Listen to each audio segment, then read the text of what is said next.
Beers simply booming in popularity, and enthusiasts seem to want to try a little of everything. That's right. Photojournalist Steve Nichols takes us to Engrained Brewing Company, where they craft something for everyone. You know, if you're a little bit of a beer elitist, like I pretend to be, you may find your local grocer may not carry exactly what you want. For example, what if you want a Brazilian fruit pale ale? You see, that's where Engrained Brewing Company can help you. This is a nice little place. The beers are all great though. You know, after doing these segments for a while, I've learned that people usually start a business because they're either in pursuit of a passion or they're trying to make something they can't buy. You know, Brent's no different. I decided I wanted to leave corporate America. I've always been really passionate about craft beer. I've always been really excited to brew it and try different styles and do different things with it. So when you build your own brew house, This is the 7-barrel brew house that we use to make beer. you make what you want. We have 6 beers that are on tap all year round. The Brazilian fruit brew is not one of them. However, We usually carry about another 6 seasonals. They definitely come and go with the season, so now that we're coming into summer, I'm brewing lighter fruit beers. We just tapped Peach Saison. never heard of it. So I guess I'm not the beer elitist I thought I was, but I am sure you already knew that.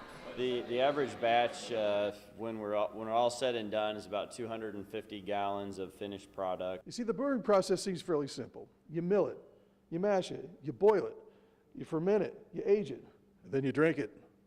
I think number 6 is probably the most important part in the process, in my opinion. Just saying.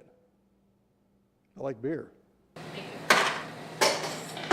Now, I normally don't cover restaurants in this segment, but this one is a little different.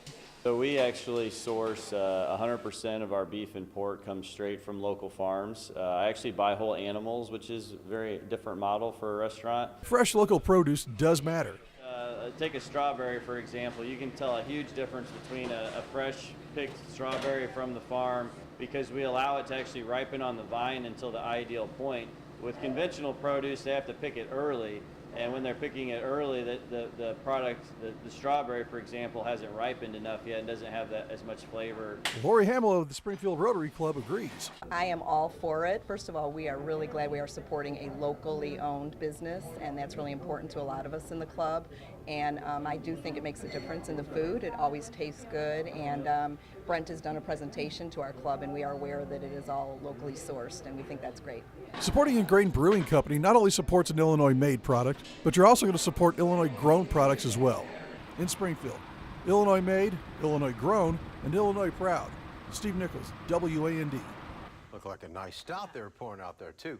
On tap right now includes a summer shandy, a chocolate quad, and a block IPA. I love these guys because him and the chocolatier, it's like we're going to give up everything and make something really successful and take that chance. And Illinois made, Illinois proud. That's right. If you have a manufacturing business or know of someone who you'd like to see featured on Illinois Made, Illinois Proud, just email Steve, steve.nichols@wandtv.com with your idea. He is sober tonight. Another look at the forecast next.